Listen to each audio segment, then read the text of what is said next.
சொல்லு திவ்யா. அருண், வீட்டுக்கு கிளம்பிட்டியா? இப்பதான் கிளம்பி வீட்டுக்கு போக போறேன். என்னாச்சு திவ்யா? வீட்ல நடக்கிற எல்லாத்தையும் பாக்குறப்போ மனசுக்கு ரொம்ப கஷ்டமா இருக்கு அருண். ஆமா திவ்யா, ருத்ரம்மா மயங்கி விழுந்ததை பார்த்தப்போ எனக்கே ரொம்ப கஷ்டமா இருந்தது. அருண், நீ பக்கத்துல இருந்தோம் மனசுல இருக்கிற எல்லாத்தையுமே உன்கிட்ட நேர்ல பார்த்து சொல்லி புலம்ப முடியல அருண். கவலைப்படாத திவ்யா, கூடிய சீக்கிரமே எல்லாம் சரியாயிடும் நம்புவோம். இதானே வாழ்க்கை. சரி அருண், நீ பார்த்து பத்திரமா போ. வீட்டுக்கு போய் சேர்ந்ததும் எனக்கு டெக்ஸ்ட் பண்ண. ஓகே? சரி, ஓகே திவ்யா, பை.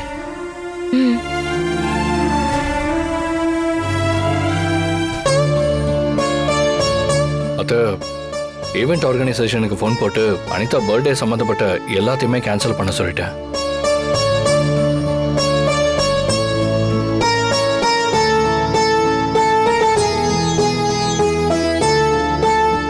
ருத்ரா, அனிதா மயக்கம் தெளிஞ்சு எந்திரிச்சிட்டா. ருத்ரா, நீ போய் அனிதாவை பாரு. சரிங்க, நீங்களும் வாங்க. இல்ல ருத்ரா, நீங்க போய் பாருங்க, நான் அப்புறமா வரேன். சரிங்க, வா வா.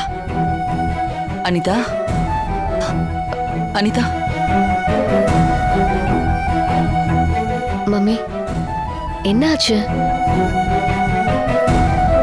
அதெல்லாம் ஒண்ணு இல்ல அனிதா. ரூமுக்கு வந்தப்போ நீ திடீர்னு பேச்சு முச்சலாம இருந்தியா? அத பார்த்ததும் பாவம் ருத்ரா ரொம்ப பயந்து போயிட்டா.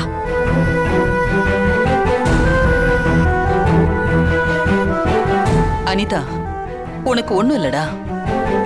டாக்டர் இது சாதாரண மயக்கம்னு தான் சொல்லிட்டு போனாரு. கவலைப்படாத. பெஸ்ட் ட்ரீட்மெண்ட் என்னென்ன இருக்கோ அது எல்லாத்தையும் கொடுத்து என் பொண்ண நான் பழைய அனிதாவா கொண்டு வரல. என் பேரு ருத்ரா இல்ல. இந்த மாதிரி நேரத்துல நீ மனசு தளர விடாம தைரியமா கான்ஃபிடென்ட்டா இருக்கணும். என்ன மம்மி, இந்த ஆறுதலை நீங்க எனக்கு சொல்றீங்களா இல்ல உங்களுக்கு நீங்களே சொல்லிக்கிறீங்களா?